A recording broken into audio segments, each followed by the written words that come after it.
In this guide, I'll show you how to connect Bluetooth headphones or earbuds to your Nintendo Switch 2. So from the home menu, scroll down and select System Settings.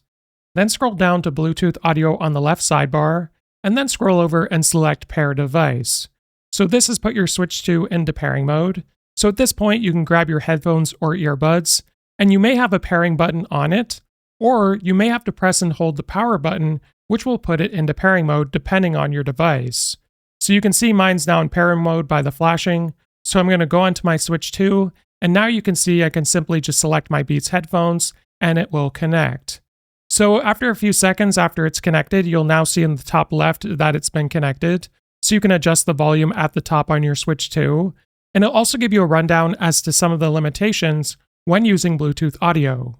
So if you go back to System Settings and then scroll down to Audio and scroll over, you'll be able to go to Audio Output Source, and you should see your Bluetooth headphones or earbuds here.